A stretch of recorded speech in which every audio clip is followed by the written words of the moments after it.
Mbote na bana nyonso ya tokomi wapi naza sala émission oyo na esengote mais lolenge keno oto bandelaka toujours et ça toujours kopesa bandeko o anga mbote bato balandaka ngai na pesi bino mbote mais pasi na motema po anini balobaka poumon ya Afrique nde République démocratique du Congo banda na premier président Kasavubu toye na Mobutu toye na Muze toye na Kabila fils mais mutuna eza moko onga na kutuna bato nani oyo akomisi ba Rwandais makasi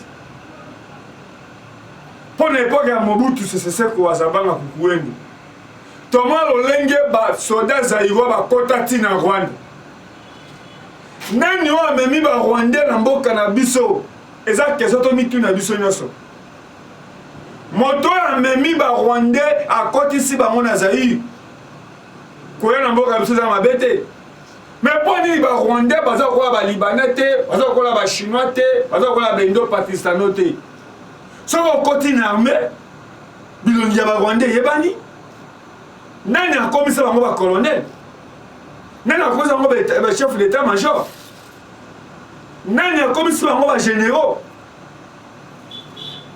nalobaki na bino keno ngai na pesi longo na ba combattant na diaspora pele lo Serge Awelo to benga yenani prophète imam pasteur pour la 2001 2011 tout le monde mona mboka Serge Awelo nenga na vidéo en tant que congolais que pour la nini ba pays voisins eza ebele kaka Rwanda izonyo ko la Congo boye na mboko ba komisi no ba généraux ba DG ba député ba politicien ba président ba parti politique lolenge bato bazo kufa ti Rwanda komi na niveau ya ko bombarder ba école ba place eza sacré yango na kosenga na bino o aza pasteur asambela o aza prophète asakola o aza na makoki asalisa bato bazangi biso bapandisango to dénoncer to bimisa makambo oyo ebombamaki mabende kokosa lelo ennemi ya Congo amonani Rwanda yango nalobi bolanda sikoyo lolenge bakongolais batelemi baza kosoutenir mapinga ekolo oyo asengela yemba yembi oyo esengela nata effigie ya militaire alati oyo esengela asambela asambeli nani oyo esengeli asécuriser ba Congolais yango nalobi bolanda nanu ba vidéo. Une colonne de véhicules fardés sur la rue à Goma et en territoire de Nyiragongo, pas pour lancer une attaque, mais plutôt pour rassurer la population et présenter officiellement une unité spéciale de défense et d'intervention ville de Goma, précise le major Ndjike Kaiko Guillaume, porte-parole militaire au Nord Kivu. Il s'agit d'une patrouille motorisée aérienne dissuasive qui s'inscrit dans le cadre, n'est-ce pas, de la présentation de l'unité, la brigade d'intervention de Goma, qui est là, qui sera là pour servir la population de Goma. Donc c'était très important que la population de Goma connaisse qu'elle a une unité d'intervention. Partout à Goma et en territoire de Nyiragongo, où ces convois des militaires FARDC en patrouille de dissuasion est passé, ce sont des ovations de la population. Nous sommes sur la ligne de front à Ishangi. Derrière moi, vous voyez Mikeno. Donc encore une fois de plus, c'est lundi 6 juin. Nous nous sommes réveillés sous l'effet ennemi. Je veux parler ici des M23 et leurs alliés. Et les forces armées de la République démocratique du Congo ont riposté de la belle manière. Et à l'heure où nous vous parlons, Mouati, qui est juste derrière moi, vient de passer sous contrôle des forces armées de la République démocratique du Congo. Donc nous comptons maintenant y aller jusqu'au bout. Voilà un peu la situation qui se passe actuellement à Rutshuru.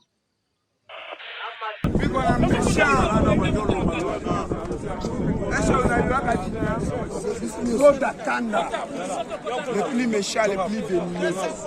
Ninja Rodakanda.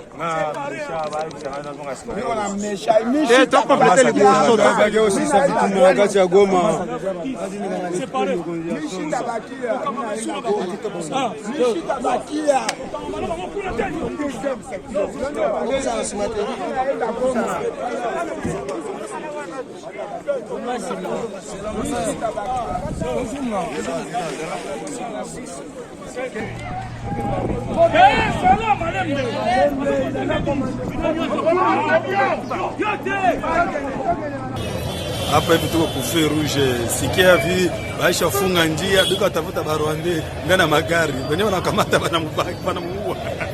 Kwa hapa ku feu rouge wanafunga njia yote biko afuie magari ba moto baone munyaranda yote nafari banamuua. Hapa Kongo inakuwa kumwisho, njoo ile angalia.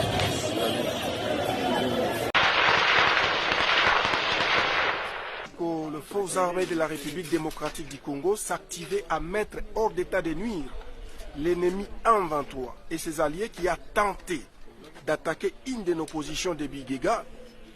Nous avons été surpris par 5 bombes tirées à partir de la colline de Moabura au Rwanda qui sont tombées sur les sols congolais. 2 bombes sont tombées dans la zone tampon de Katale.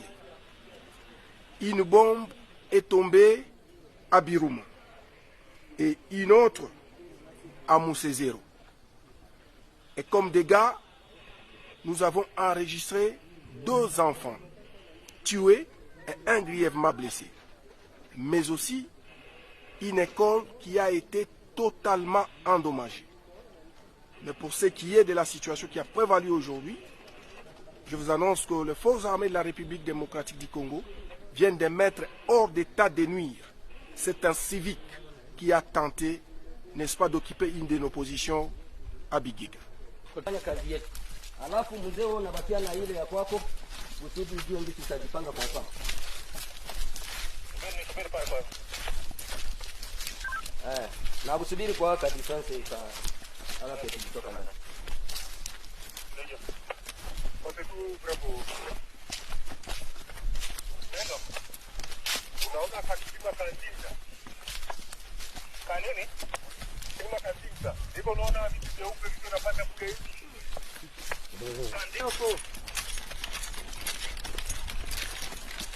Oh Mungu nazawana. Ah!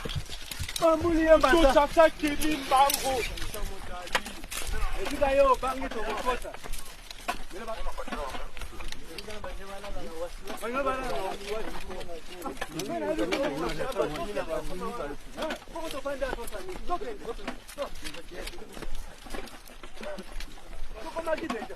Makambo fue sila eleki mingi nakanisi etokanisi biso nyonso lisanga ete mabele ya mboka na biso eza lisusu pre ya koyamba makila ya bana ya mboka oyo te.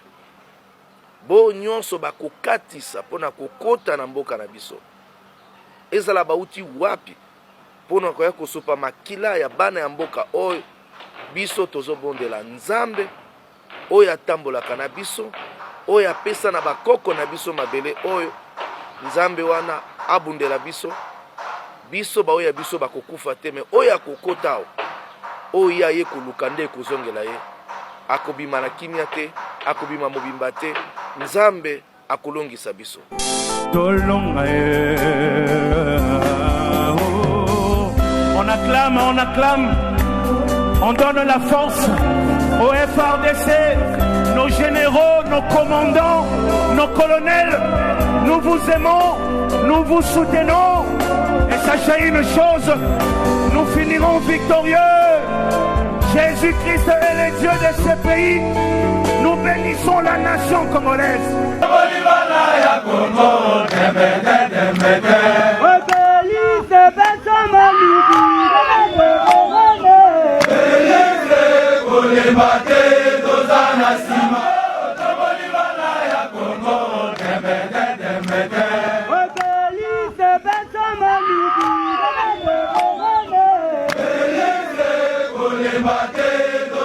sima biso atosinyeliwa mpona ekolo toboi seselefe awatoye na makambo ya lokuta awatoye awabita bazobange toyebike bazobange toyebike bazobanga biso toyebike bazobange tokokende bipai biso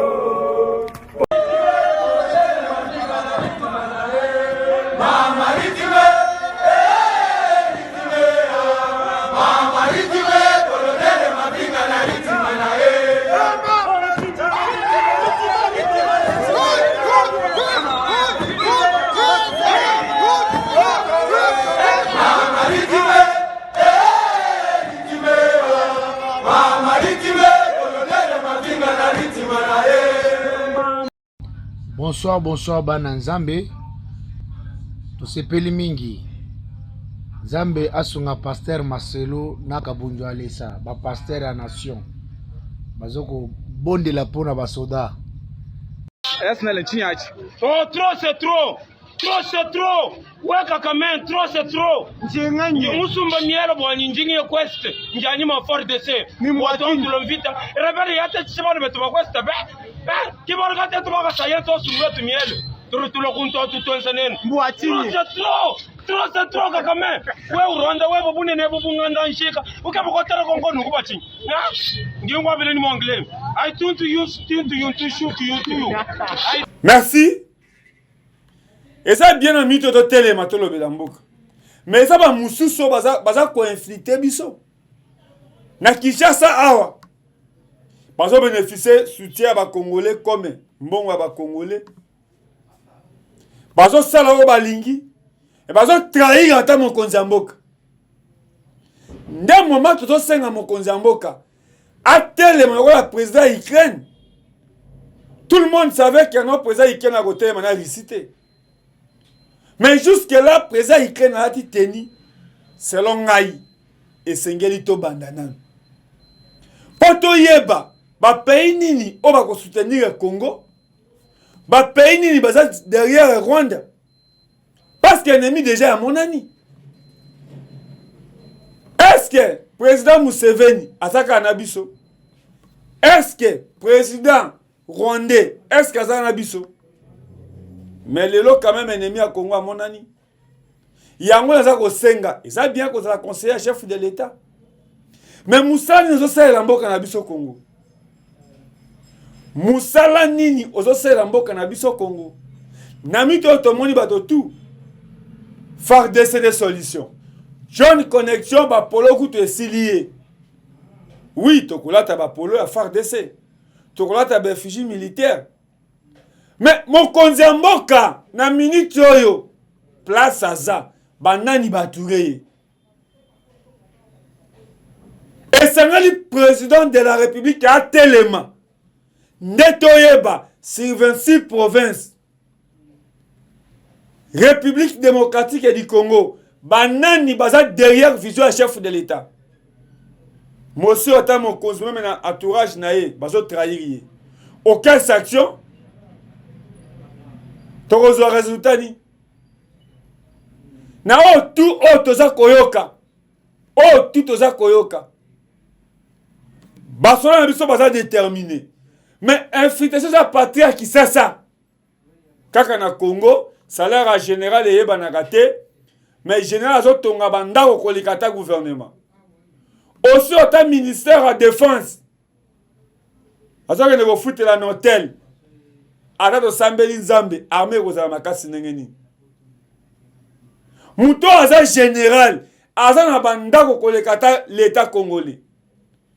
Aza na moyen koleka l'état congolais. Pe na tuni pona ko changer ba soda congolais teni ezozangani. Pona ba soda tomoni Rwanda alala la muki a 500 militaires alati solango teni asika. Les mêmes tenis armés à Congo et Zolata. Les mêmes tenis oyo baolata bateau bazo bundisa biso. So que na M23 bazaka na tenia o l'état congolais Zolata armé naï. So boye bisangai. Yango na yebisi bato. eza bien kotangwa na bamituka ya l'État, eza bien kotangwa na cortège ya chef de l'État, mais la minute où mboka eza menacé, on a président parti politique, oh Félix Sango aumela longo biso remplacer, oko remplacer ndenge nyonso ota mboka eza menacé. Eza bien kozala pasteur, okoya koteya ndenge nyonso ota mboka eza menacé. Okosala ba conférence to ba séminaire nyonso ota mboka eza menacé. On a partagé na bino yango wana. Longoya na Congolais nyonso aza sérieux. Papa, maman, ndemoka na biso. Mais dans le bateau, bazo fana na Kinshasa, mabumu na bango, mitema na bango ezaka na Kigali. Mais à quoi qu'on garde na mboka na biso? Faut vivre na culture arabe. Moto azo trahir, bozuye, bosilani na ye. Et ça bien qu'on y a roi Belgique awa. Mais pas na Belgique bazo kufate. Bazo bomabana te. Docteur Mukwege akobimisa mayele ko traiter ko sala tout. Mais ça mama pe akolemba. Mais musala ekolo, musala ya mokonzi eza ko sécuriser, pe ko sanctionner. Tango oza trahi na entourage na yo. Eza bien kozala villageois parce que motonya so yabi ke non bato batambisaka ngombe to taba to ngulu. Ata mo elembisi nyama me soko ozwi fimbo, soko beti nyama tambolaka. Ezo sala pasi. Tokoloba ti wapi. Nini yo ba Congolais basali te. Bato bazo kufa, baza déterminé na front. Mais bato bazo trahir bato. Bazo tourner toujours. Donc on dit fulfulu na katina mai. Eza mawa. Nani a commis si ba Rwandais tout poussé na mboka na biso. Après un fidèle, oui. Joseph Kabila tant moyen, est-ce qu'il a sanctionné qui bango? Eza bien reconnaître Joseph Kabila. Mais il n'est pas au pouvoir. Bon suspecté que no ba Rwandais baza na kati ya mboka na biso. Bo saini. Na tunia question na ngasuka. Soki to kena Kigali, to kena Rwanda, toke na Uganda, na Burundi, eza pe na ba Congolais ba yebi keno bazalaka na Congo, bazana ba poste officiel na ba pays wana. Net na Kigali, moto aza général, azo commandé, e ba yebi ke mwasi bana na ye bazana Rwanda. Bazana Congo. Mais ya zui poste na Rwanda. Ndoki ya Congolais zaka ba Congolais ye moko. Parce que ndoki ya Congo aza Brazzaville. Et ça bien président angolais que nous avons négocié un dialogue. Tu as un dialogue combien de fois na Ouganda? Tu na Rwanda. Tu as mis en charge. Le métier de Sekedi. Mais je ça la passe. Il dépasse au pouvoir. Mais jusque là, agnagnan. Parce que le temps qu'on a flité mboka bazar. Donc tout le monde a ma vidéo. Mon temps peut-être que ça gouverneur de la ville à quelle université? Alors qu'il a bêti d'abord il va fatiguer béton à béton. Nzembo oyo ezo uta na motema to zaka flatterie. Parce que moto aza gouverneur de la ville. O sengela kama 24 commis. Azana ta ko comme place ya étudiant ko yemba nzembo. Na lobi ha moto pina za gouverneur de la ville. O azana take atia peut-être makadame na route mokali. Na nzela njoko. Atonga itaga. Atonga kato. Toi tia courant na passe. Est-ce qu'il y a un temps ya koya koyemba béton na béton? Bozo yemba béton mais bozo limbola ngote. Bo benga ape be ingénieur. Ba limbola béton armé, pour comme béton armé, c'est to tia ba biloko ni na kati. To sala chimie ni. Kasi ciment de gouverneur. Kala c'est de gouverneur. Faire un béton de gouverneur. Quelle est la relation entre gouverneur et chef du quartier? Na ba chef de riz. Eza mawa. Ndoki ya ba Congolais, eza randeko na ye Congolais. Mboka eza menacé, toto ata ba cravate, bazo kende ba boîte, bazo mela ba masanga. Na lingi bitumba wana ekoma na Kisasa. Tota la bateau bazo sala biso orgueil. ya ba pouvoir, ya ba poste, ya gouverneur atiki poste na ye, azokende koyemba Faci beton na beton. Soki bokozwa terre otambola ba cortège. Eza mawa. Na mitu ya seto za liloba moko. Mais moto azo trahir mboka, esengeli kosala geste oyo esengeli kotea baninga. Rwanda au l'époque azali efongolaka monoko te. Mais l'époque à musée. Joseph Kabila, Rwanda zobi biso de ba Francis Kalombo. Tant lelo ba Congo bazo balaka ba rwandaise. Boponi koteni. Oui na mwasi wana Congo, mbongo wa Congo ezokende Rwanda, pe bango wana bazo boma ba Congolais. Parce que boza na place ni. Bon pour na place bozati. Eza toujours o abino epenge Fofana. Toko apone ekolo. Lumumba sala makambo na agini. Mena lobi esali pasi. Awa tuyambaka bakaya boy. Bomona ki mama oyo ayena mwana. Azana problème. Ça a été zobi mana libungu. Tomoni zusu mwana mwaso aye awa. Aye ko senga lisungi. $2,500. Pour basala ye opération à casser. Télévision eza radio te. Na préféré kozwa son na ye. Pe kozwa image eta libele ezali. Maman, bonsoir. Naye liboso na bino koluka lisungi ba mama na ngai. Naza mwana bino mwasi naza leki na bino boleka na kosunga ngai.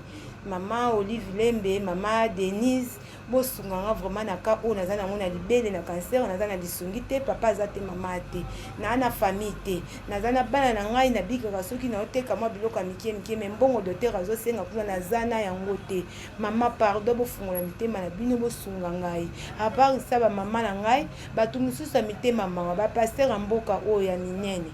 Bosunga ngai, boluka ngai, bosunga ngai na ka o naza nango. Bota libele ndenge komi potezo bimisa maye poli naza na mutu te na bana nga na ndako na melaka ibikapi.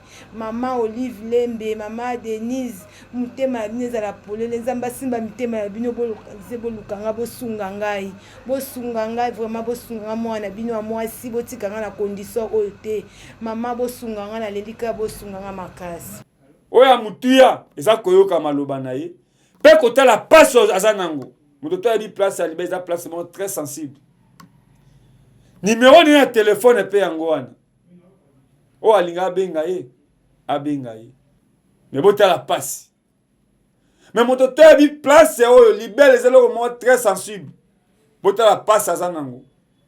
Basengi $2,500. Et a passi nazo kokate.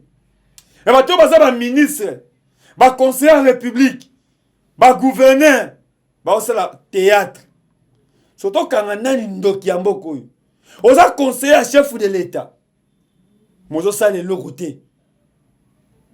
Oza conseiller akozwaka bana mikia bato. Kobimaka na bana mikia bato.